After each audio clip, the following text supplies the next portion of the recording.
Elections are currently going on in Israel, so Benjamin Netanyahu released a cutesy ad called Bibi-Sitter. It's not in English, so everybody listening on the live show, you won't understand it, but when we come back, I'll break it down. ממי, למתי הזמנת את הבייביסיטר? אנחנו מאחרים.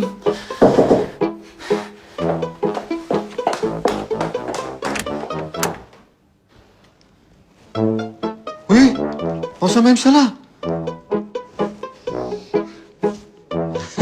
איזה כבוד. מה אתה עושה פה? הזמנתם בייביסיטר? קיבלתם ביבי-סיטר. איפה הילדים? אבל אתה ראש הממשלה. אתה תשמור לנו על הילדים? תראו, זה או אני, או ציפי ובוז'י. לא. בוז'י, הילדים שלנו צריכים לשמור עליו. עד שנחזור לא יהיה לנו בית. הוא אפילו ימסור את השטיחים. וציפי? ציפי, שעתיים במקום אחד. עד שתחזרו, היא בטח כבר תעבור לשכנים. בבחירות הקרובות, אתם בוחרים מי ישמור על הילדים שלנו. בבחירות הקרובות, מצביעים רק הליכוד. די, ציפי. שלום. לא בכל תנאי.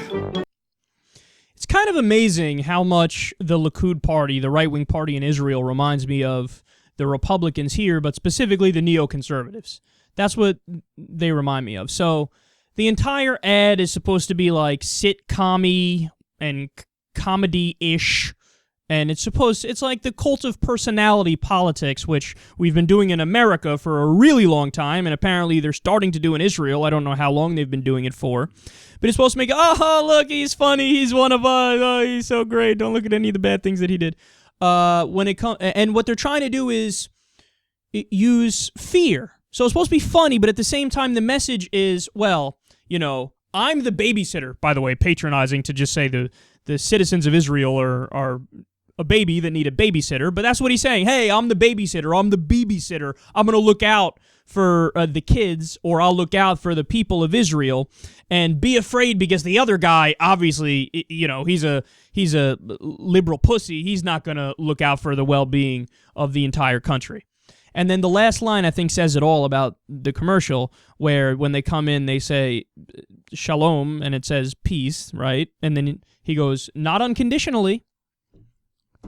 As if the liberal party in Israel is like, okay, right of return for the Palestinians. Here, come take all the land. We're leaving by Thursday. But that's not the case.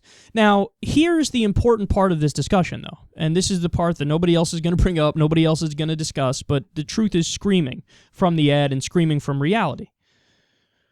Benjamin Netanyahu making an ad where he says, you know, I will protect you. I'm looking out for our kids. Nothing could be further from the truth. I think he puts the kids of Israel and the entire population of Israel at a much bigger threat. He makes it so Israel is a much bigger target. Why? Because it's his policies that breed further radicalization in the region, in the Palestinian territories. I gave you the specifics. This isn't just an opinion. Post the Israeli offensive in Gaza, support for Hamas went through the fucking roof. Why? Because you just made an argument for Hamas to turn around to the population specifically in Gaza and say, well, you could vote for the other guys, the liberal bitches in Fatah, or you could go for us, the strong Hamas people who will protect you from the evil Israelis. And what do people say? Okay, I'll go with Hamas. Same thing, by the way, that happened with the Iraq War, where we killed so many civilians in Iraq that people who were otherwise moderate, they were like, okay, who's going to protect us the most? The Taliban steps in and say, here's a gun. You want to fight the invading infidel Americans? Let's go do it. And people go, fuck yeah, they killed my aunt, they killed my uncle, I got to go do it because I'm just protecting the homeland. You made Hamas much more powerful. You made it much more likely that rockets will continue to fall in civilian areas in Israel. You made it so that there's a stronger militant movement over there. And by the way, the worst thing of all, well, there's multiple worst things of all, you stole more land just recently, and you're doing new settlements on annexed territory, land you stole. You killed over 500 children and thousands of civilians, over 80% civilians in the last incursion in Gaza. And you just rejected the perfect peace deal from Mahmoud Abbas at the UN. He submitted it through Jordan. So you're the problem. The peace deal was perfectly reasonable. Hey, 1967 borders, we both get full UN recognition. We sit down and iron out, negotiate whatever remaining details that there are. And then everything's all good.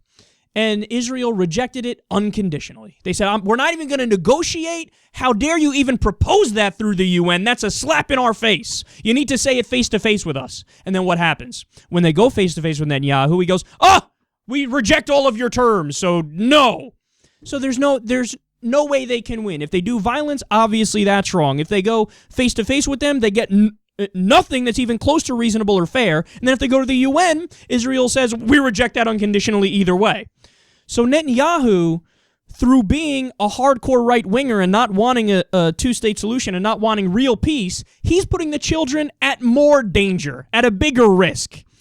So, hee, funny commercial, Bibi-Sitter, he's just like one of us, except he kills people mercilessly, doesn't give a fuck, and doesn't want a two-state solution, and doesn't want lasting peace. He's a dangerous man.